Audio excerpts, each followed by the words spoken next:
का जिंदगी बख्श कलाम सुनाए आपकी भरपूर तालियों में।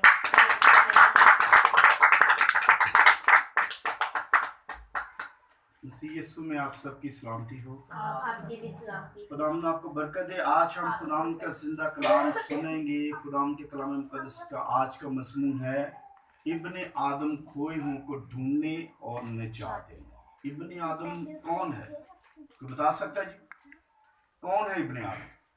हम चर्चों में जाते हैं और यहाँ पर बैठे हुए जितने बैठे हुए सब मेरा 30 साल की उम्र से अबव है हम, और हम जानते हैं कि चर्च में किस तरह जाना चाहिए और हम खादमीनों से कलाम सुनते हैं। लेकिन आज मैं आपसे पूछना चाहता हूँ इब्ने आदम कौन है? बताएं जरा, पता है किसी को कौन है जी? इब्ने आदम यीशु मसीह को कहा गया। इब्ने आदम किसको कहा गया? यीशु मसीह को। अब यहाँ पर एक बात पर हम खादमीन जो से वो धोखा देते हैं, वो कहते हैं इब्ने आदम सब्बत का मालिक है। वो इंसान को समझ रहे हैं, लेकिन इंसान सब्बत का मालिक नहीं बल्कि इब्ने आदम खुदा है और खुदा सब्बत का मालिक है। लेकिन लोग जो से खादमीन हैं या दीगर लोग हैं वो कलाम को गलत उसकी तशरीह करते हैं और कहते हैं कि इब्ने आदम यानी कि इंसान सब्बत का मालिक है, वो जो मर्जी कर सकता है। लेकिन खुदा कहता है इब्ने आदम खुदा यानी कि मेरे बेटे को दर्जा दिया गया।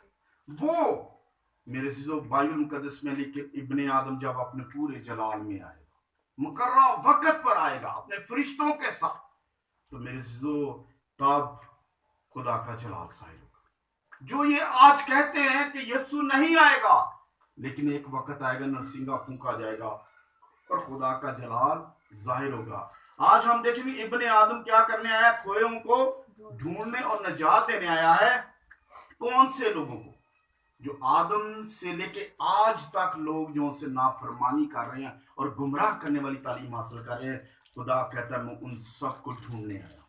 अब हम खुदा के कलाम मुकद्दस में हम जब देखते हैं, पैदाइश से लेके मलाकी नबी तक पढ़ते हैं और मत्ती से लेके मुकाशवा तक देखते हैं, तो खुदा यहाँ पर पैदाइश से लेके मलाकी नबी तक अपने लोगों को ढूंढ रहा है और वो कह रहा है कि मेरी परस्तिश करो, मेरी सताइश करो और मेरे हुक्मों पर, मेरे आइन पर चलो। और मत्ती से लेके मुकाशवा तक कहते खुदा कहता है कि मैं अपना कलाम पूरा करने आया।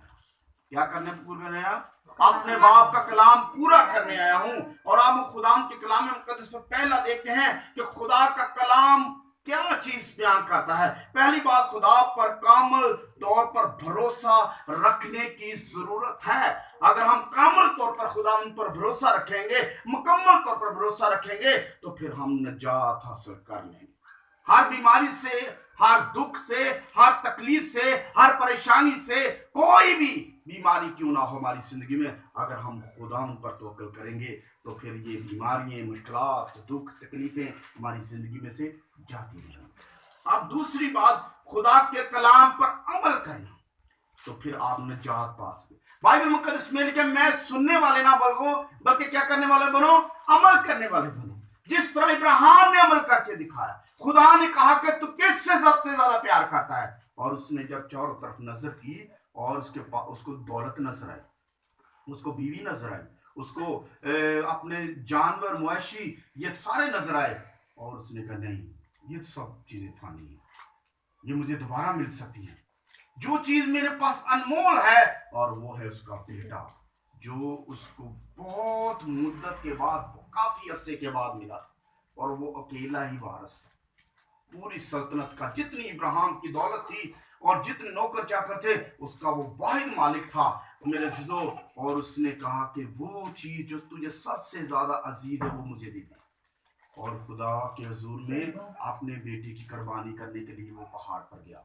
ये है अमल करना मेरे अजीजों, कलाम पर अमल करना।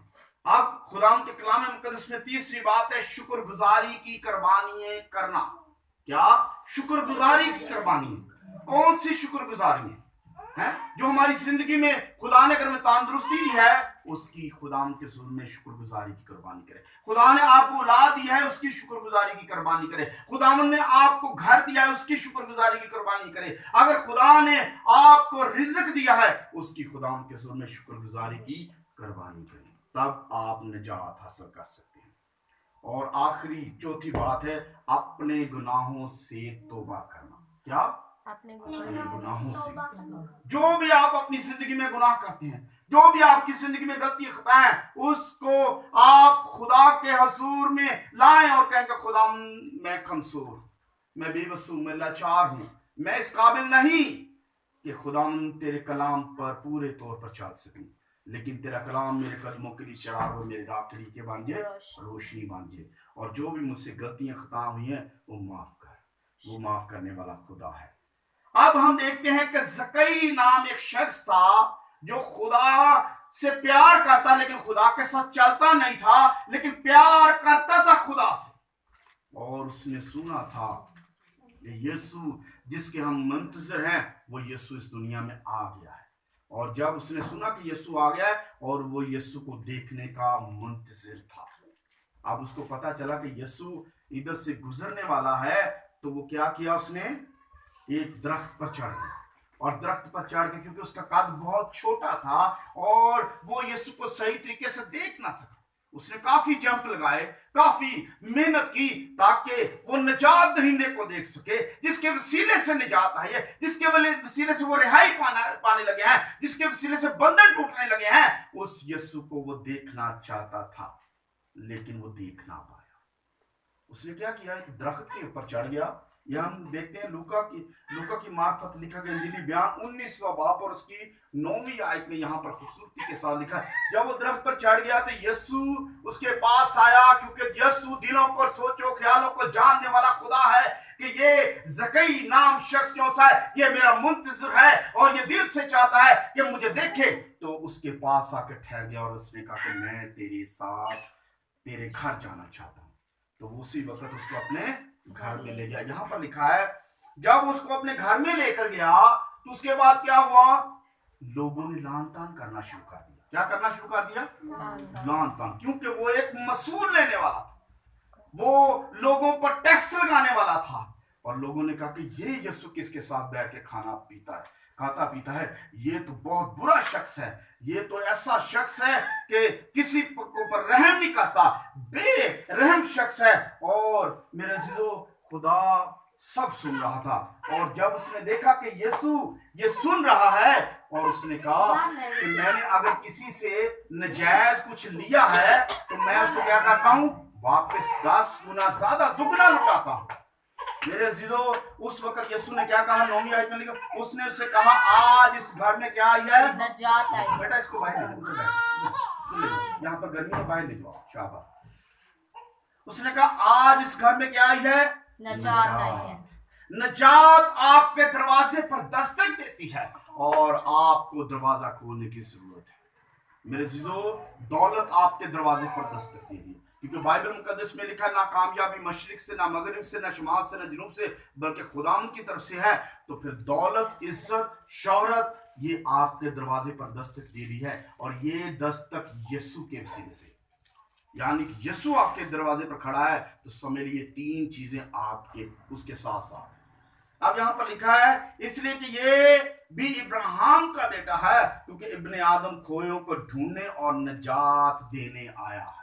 कितना खूबसूरत खुदा है, वो आपको मुझे क्या देने आया है, निजात। और निजात लेने के लिए हमें जरूरी है खुदावन पर भरोसा करना, निजात लेने की जरूरी है उसके कलाम पर अमल करना, निजात लेना की जरूरी है हमें शुक्रगुजारी की कुर्बानी करना और अपने अपने गुनाहों से तौबा करने की जरूरत है। अब बाइबल मुकद्दस में लिखा है मैं नूर होकर दुनिया में आया और क्या किया, ताकि जो कोई मुझ पर ईमान लाए वो क्या हो, अंधेरे में ना रहे। क्या ना रहे, अंधेरे में ना रहे। अब यहां पर हम खुदा के कलाम मुकद्दस में देखते हैं इसियों के कलीसिया को खत लिखा जो पौलुस रसूल ने, और वहां पर फरमाया गया है 5वें बाब की हम देखते हैं 7वीं आयत में लिखा, पास उनके कामों में शरीक ना हो, क्योंकि तुम पहले तारीकी थे मगर अब खुदावन में नूर हो। तुम जब तुमने मसीह को पहन लिया है, मसीह तुम्हारी जिंदगी में आ गया है, तो फिर तुम क्या हो, नूर हो। तो नूर कहां पर चमकता है, तारीकी में। अब खुदा कहता है